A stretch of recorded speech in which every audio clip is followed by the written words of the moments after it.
Sauna is an essential part of Finnish culture. They're used to warm up and relax, and they're built into every house in Finland. So literally everybody has a sauna inside their house, and it's weird if you don't have a sauna. They're used several times a week. Traditionally, they were used on Wednesdays and Saturdays, and they're made out of wood, and you just pour water on some rocks and it heats it up. You also go into the sauna naked, but it's divided by gender. So, yes, saunas were invented in Finland, and the first written record of a sauna was in 1112. So, women used to give birth in the sauna because it was a sterile environment, and people used saunas to clean up and bathe themselves since they had no running water.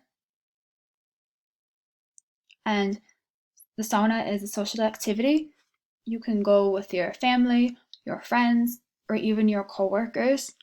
Finns are known to be reserved people, but when it comes to the sauna, it's completely different.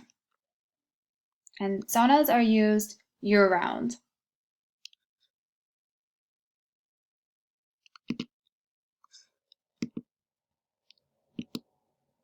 Now we're going to take you to the Korean sauna, jjimjilbang or mokyoktang. They are public baths, which are also referred to as Korean bathhouse and spa.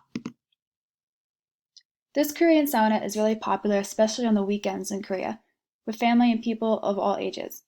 The sauna is equipped with bathtubs, showers, and resting areas. Korean dry sauna, jjimjilbang, is equipped with bathtubs, showers, resting areas, and sleeping rooms. Other than bathing areas, both men and women can share the rest of the areas together. They can get a massage or beauty services. And many Koreans rest lying down on the sauna floor. Korea has a well-developed bathing culture. People typically visit a public bathhouse once or twice a week to relax in a hot tub and get a deep clean. Since people get entirely naked at a bathhouse, Koreans go there together only after they received a certain level of closeness. So this is completely different than in Finland, because in Finland, you do not need to be close with somebody to go in the sauna with them. It could be someone that you hardly know, or even strangers. And something unique about Korean jjimjilbang is that people wear towels on their head, which kind of look like Princess Leia, and they help retain heat and absorb sweat.